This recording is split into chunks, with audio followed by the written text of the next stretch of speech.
ಎಲ್ಲಾ ಸಂಚಿಕೆಗಳನ್ನು ಉಚಿತವಾಗಿ ನೋಡಿ ZEE5 ನಲ್ಲಿ. ಈಗಲೇ ಆಪ್ ಡೌನ್ಲೋಡ್ ಮಾಡಿ. ಈ ಭೂಮಿಲಿ ಯಾವುದೇ ಆದ್ರೂ ಕರ್ಮ ಸಿದ್ಧಾಂತದ ಪ್ರಕಾರನೇ ನಡೆಯೋದು.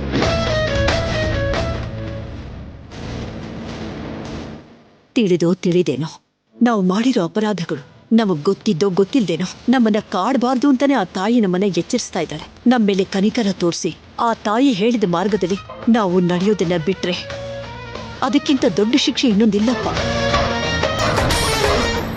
ಅಮ್ಮ ವನಜಾ, ಮನೆಗೆ ದೊಡ್ಡ ಸೊಸೆ ನೀನು. ಧೈರ್ಯ ಮಾಡಿ ಆ ತಾಯಿ ಮೇಲೆ ಪೂರ್ತಿ ನಂಬಿಕೆ ಇಟ್ಟು ಮೊದ್ಲು ನೀನೇ ಬಾರಮ್ಮ. ಏನ್ ಬರೋದು? ಆ ಕೆಂಡ ನೋಡಿದ್ರ? ಲೆಗ್ ಇಟ್ರೆ ಬೋನ್ ಮಾತ್ರ ಉಳಿಯೋ ತರ ಇದೆ.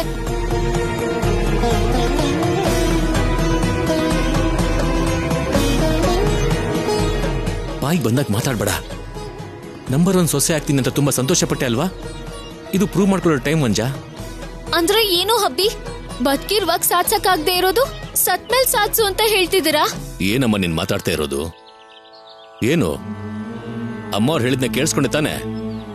ಮನೆ ದೊಡ್ಡ ಸೊಸೆಯಾಗಿ ನೀನೆಲ್ವ ಇದನ್ನ ಮಾಡ್ಬೇಕಾಗಿರೋದು? ನಾನ್ ಮಾತ್ರ ಅಲ್ಲ, ಯಾರು ಹೋಗೋದ್ ಬೇಡ. ಬೇಕು ಅಂದ್ರೆ ಹುಂಡಿಲಿ ದಕ್ಷಿಣೆ ಹಾಕೋಣ, ಏನಾದ್ರೂ ಶಾಂತಿ ಹೋಮ ಮಾಡ್ಸೋಣ ಅಷ್ಟೇ.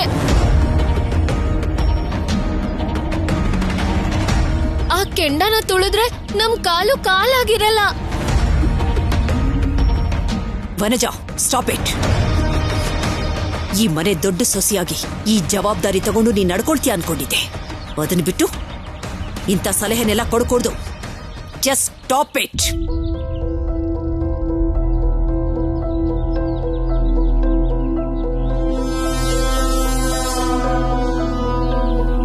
ನಮ್ಮ ಮನೆಯ ದೊಡ್ಡ ಸೊಸೆಯಾಗಿ ನೀನ್ ಹೋಗ್ದೆ ಇನ್ಯಾರು ಹೋಗ್ತಾರೆ? ಅಂದ್ರೆ ನಾನ್ ಅನ್ಕೊಳ್ಳಿಲ್ಲ ಮಾವ. ಮತ್ತಿನ್ಯಾರು ಅಂತ ಅನ್ಕೊಂಡೆ?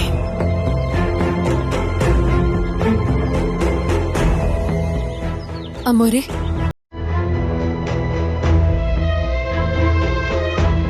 ನಾನ್ ಹೋಗ್ತೀನಮ್ಮ, ಪರವಾಗಿಲ್ಲ.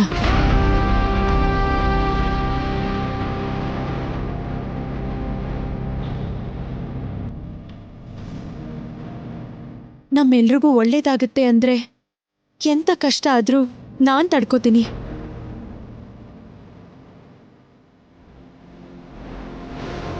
ದೇವರ ದಯೆಯಿಂದ ನಮ್ಮ ಅಮ್ಮವ್ರಿದ್ದಾರೆ, ನಮ್ಮನ್ ಕಾಪಾಡೋ ಆ ತಾಯಿ ಇದ್ದಾಳೆ.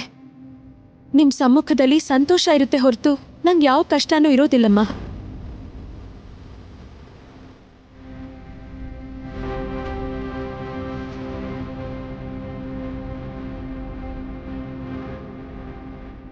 ಯಾವ ಕಷ್ಟನೂ ಇಲ್ಲ ಅಂತ ಹೇಳ್ಬಿಡ್ವೆ.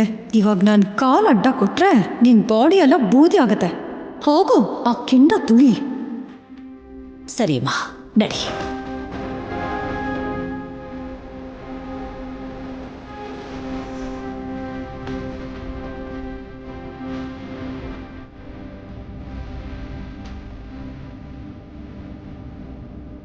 ಎಲ್ಲಾ ಸಂಚಿಕೆಗಳನ್ನು ಉಚಿತವಾಗಿ ನೋಡಿ ZEE5 ನಲ್ಲಿ.